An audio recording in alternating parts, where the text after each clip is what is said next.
नगरकर बघा, या 50 वर्षाच्या पेशंटची गुडघेदुखी ऑपरेशन शिवाय कशी कमी झाली. आज मी तुम्हाला माझ्या 2 वेगवेगळ्या पेशंटची स्टोरी सांगणार आहे. दोघांनाही गुडघ्याचा त्रास होता, पण त्यामागची कारणं पूर्णपणे वेगळी होती.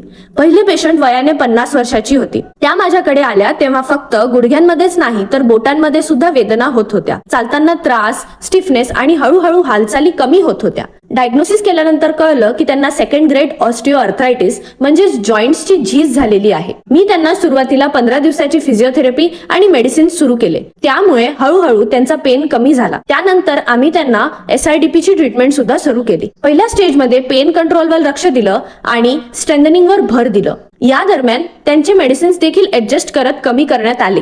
आता त्यांचा 5वा फॉलोअप आहे. जानेवारीमध्ये झाले असून त्या सध्या घरी मेंटेनन्स थेरपी करतात. त्यांचा पेन आता खूप कंट्रोलमध्ये आहे आणि चालतानाही खूप सुधार झाला आहे. दुसऱ्या पेशंट 36 वर्षीय MIDC वरून आल्या होत्या. वयाने लहान असूनही त्यांना गुडघ्याचा खूप त्रास होता. त्यांनी MRI काढला होता आणि त्यात लिगामेंट स्ट्रेन अशी इंजुरी दाखवल्या गेली. त्यांची हिस्ट्री घेतल्यावर असं कळलं की पडल्यामुळे इंजुरी झाली आहे आणि त्यानंतर एक्झर्शन जास्त होत आहे. तिने आधी ॲलोपॅथिक ट्रीटमेंट घेतली होती पण त्यांना टेम्पररी फरक मिळाला.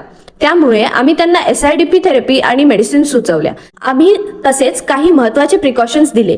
काही दिवस मांडी घालून न बसणं, गुडघ्यावर अननेसेसरी स्ट्रेन न यावं याची काळजी घेणं.